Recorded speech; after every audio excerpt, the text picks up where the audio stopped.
வணக்கம் மக்களே, 12 டக்கர் இது ஆச்சரியங்களின் அணிவகுப்பு.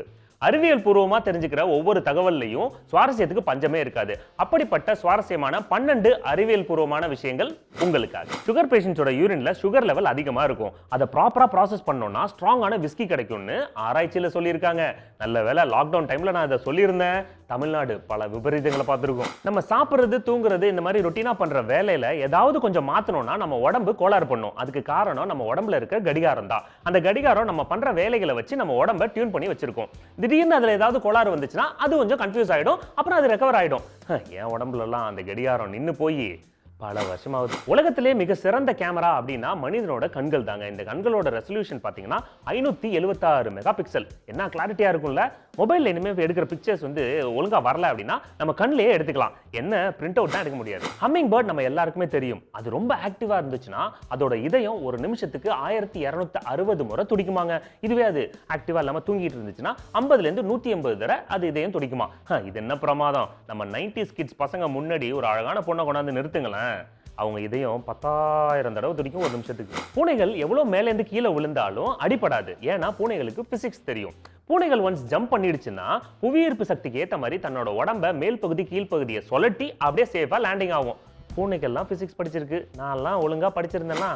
இந்த வல்லூர்கள் இருக்குல்ல, வல்ச்சர், அது எப்பயுமே அழுகின உணவை தான் சாப்பிடும். ஆனா அதுக்கு வயிற்றுக்கு எதுவுமே ஆகுறது இல்லை. அதுக்கு காரணம் என்னன்னா, அது அந்த உணவு மேல லேண்ட் ஆனோன்னா தன்னோட காலில் மோஷன் போயிடுமா. அந்த மோஷன்ல பாக்டீரியாஸ் இருக்கும். அதை வச்சு அந்த உணவை கிளீன் பண்ணிட்டு அதுக்கப்புறம் சாப்பிடுமா. அட வல்ச்சரே, இதுக்கு நீ உணவு சுத்தமான உணவாக சாப்பிட்டுருக்கலாம்ல. இன்னும் 2.3 பில்லியன் வருடங்கள்ல சூரியனோட வெப்பமும் ஒளியும் அதிகமாகி கடல் பரப்பெல்லாம் எவாபரேட் ஆயிடுமா. மனுஷங்களாலையும் இங்க இருக்க முடியாதான். செவ்வாய் கிரகம் இப்ப எப்படி இருக்கு அது மாதிரி பூமி மாறிடுமா. இப்பவே பூமியில இருக்க முடியலங்க, வெயில் அதிகம். இப்ப பாம்பை பத்தி, நம்ம ஹியூமன் போடுற பாம்பை பத்தி பேச போறோம். இறந்ததுக்கு அப்புறமும் பாம்பு போடுவாங்க தெரியுமா. ஏன்னா வயிற்றுல கேஸோட இறந்தவங்க அவங்க தசைகள் தளர்வாச்சுன்னா அந்த கேஸ் பிரஷர் தாங்காம டம்னு வெளில வந்துருமா. சுத்தி சோகமா நின்றுட்டு இருக்கும் போது அந்த மாதிரி டமால்னு வந்துச்சுன்னா கொஞ்சம் டெலிகேட் பொசிஷனா தான் இருக்கும். சூரியன் தன்னோட ஒளியை பூமிக்கு அனுப்புறதுக்கு 8 நிமிஷம் 1.9 வினாடிகள் ஆகுதுங்க. அந்த டியூரேஷன்ல அது கடக்கிற கிலோமீட்டர் எவ்வளவுனா 3 லட்சம் கிலோமீட்டருங்க. நம்ம ஊர்ல ஒரு சிக்னலை கிராஸ் பண்றதுக்கே 8 நிமிஷம் இல்லைங்க, 10 நிமிஷம் இல்லைங்க, 12 நிமிஷம் மேலேயே ஆகும். நமக்கு சுவை தெரியணும்னா எது முக்கியம்? நாக்கு இல்லைங்க, இது முழுமையான உண்மை இல்லை. நமக்கு சுவை தெரியணும்னா முக்கியம் எச்சிலும்.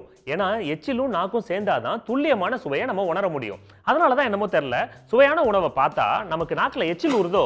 நம்ம வயிற்றுல உருவாகிற ஹைட்ரோகுளோரிக் ஆசிடால ஒரு ஸ்டெயின்லெஸ் ஸ்டீல் ஸ்பூனையே கரைக்க முடியுமாங்க. அப்புறம் எப்படி நம்ம வயிறு கரையாம இருக்கு அப்படின்னு தானே கேக்குறீங்க. அது இயற்கைங்க. நம்ம வயிற்றோட உட்சுவர்கள் 4 நாளைக்கு ஒரு தடவை தன்னைத்தானே புதுப்பிச்சுக்குமா.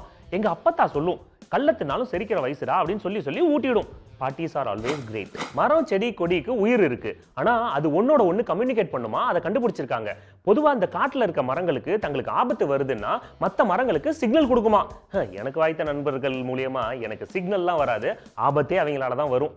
ஓகே மக்களே, மீண்டும் சந்திப்போம். டாடா.